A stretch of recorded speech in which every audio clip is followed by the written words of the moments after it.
All right, guys, what's going on? Welcome back to Top Line. It's your boy Chris, and ladies and gentlemen, hope everybody's having a great Monday. Monday, that's right, it's Monday, man. Things starting to run it's just all in there. Um, First, second, and third, man, want to say thank you everybody for came through the live stream tonight. We did catch a live stream, a little impromptu. But I got a house full of Lions fans, so we was watching the game tonight. And you know what? It was a hell of a game, man. It was a hell of a game. You know it's gonna be a pretty high scoring game after everything that was going on. The Lions defense just decimated. Now look, okay, everybody's injured, but I think their defensive injuries are unlike anyone else's. I mean, I think they got nine to 10 starters hurt. No, I know. Like the Cowboys, we've had injuries. We've missed it. We missed Michael for a couple games. We missed Diggs, who's out, and Bland was out.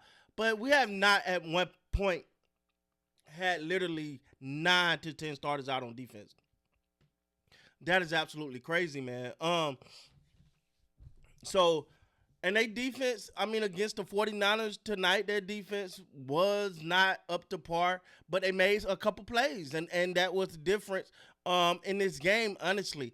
Brock Purdy did, I think, it was 2 interceptions he threw tonight before going out with the injury. Hope all is well there for the 49ers' sake.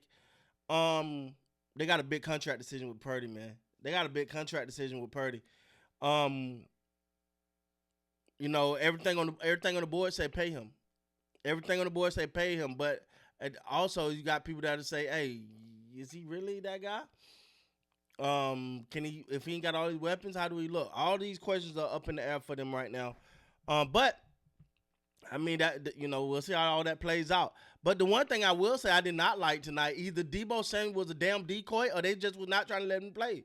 Like I just did not get the lack of getting him the ball. He's your star. You only got 2 games left in this season. This is one of them. Let the man play if he's gonna be out there. I did not get their unwillingness to give him the ball. He did have the one little touch pass, whatever. That was a touchdown for him, which was cool. But other than that, they did not make a concerted effort to get him the ball. And I don't think Deebo is your guy that you're just going to have outside running routes the whole time. Like, no, you find ways. You run reverses. You run him up the middle. You give him a screen pass. You hit him on quick hits. You give him the ball in his hand. That's just me being a fan of football. I'm a Cowboy fan, so I got no love for the 49ers. But at the same time, just sitting there watching the game and being a fan, you go, why in the hell they not using Deebo more? I didn't understand it, but hey, maybe the game plan was using more as a decoy. Than to actually didn't want to risk injury, anything that could affect next season is what my only thing I can think. But other than that, he just was not part of the game plan. Didn't look like to me. But for the Detroit Lions, man, if it wasn't for that one game where Jared Goff had 5 interceptions, 5 interceptions one game, that is crazy. If it wasn't for that game, I don't see how nobody else how he is not at least at the top of the MVP conversation. This guy is quietly having an amazing season, man. Golly. Let's look at the stats for Jared Goff tonight, man. Jared Goff tonight.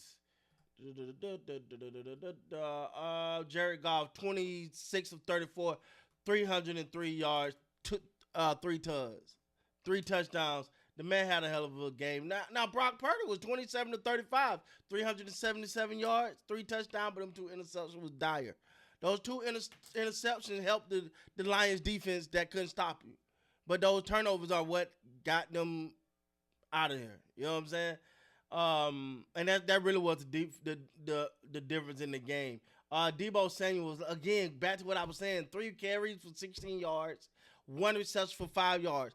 I just did not like the way they used him tonight. I thought they should have done a lot more with him, but hey, I digress.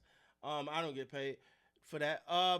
Jahmyr Gibbs, 18 carries, 117 yards. I even thought they really kind of worked in Reynolds in there, Jefferson too, just trying not to put too much on Gibbs because they know what he got coming up. They know what they got coming up in the game. It's probably going to be the game of the week next week, them versus the Minnesota Vikings. I mean, that's going to be a barn burner, baby.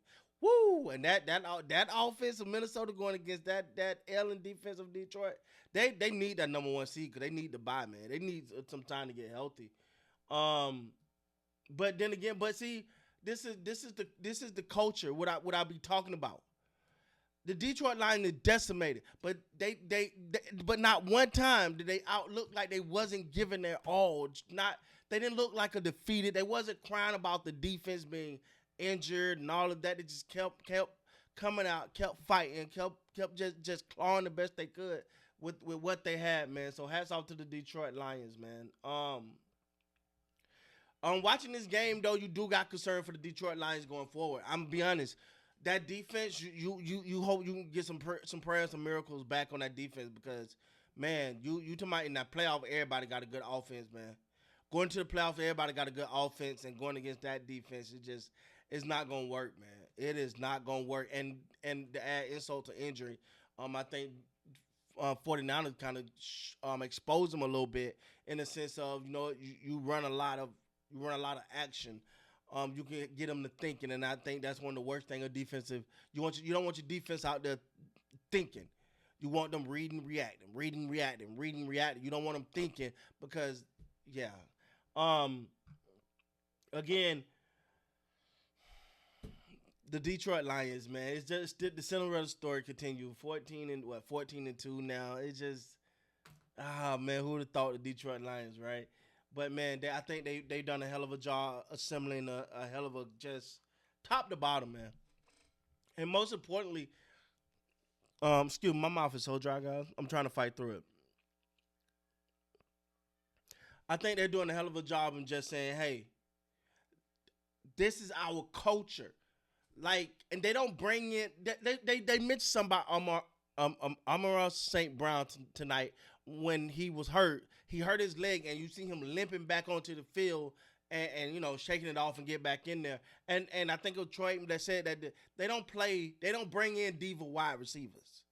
They don't bring in that type of mentality on this team. This team is a tough team. They bring in tough-minded individuals and guys that want to scrap and want to play and want to fight. And that's the culture. You look at some of the running backs that they let go, and you're like, damn, they let him go. And then they bring in Montgomery and they bring in Gibbs, and you're like, oh, okay, cool. Yeah, the plan.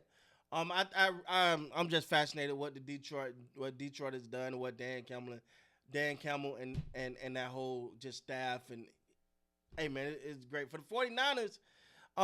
They just looking to get healthy next year, man. You bring back McCaffrey, Ayuk. We'll see what happens with Brock Purdy. Yeah, man. Yeah, it was yeah. But I think you got to build a culture. You got to be able to fight through these injuries, man. And that's around the league, man. That's around the league. You got to be able to fight through these injuries, and a lot of teams are suffering for it, including the Cowboys. I'm not gonna act like the injuries didn't play a part in what they done, but I think they was doing from the all season. But that's just me. With that being said, guys, please like, come subscribe to the channel. Until next time, man. You guys be great.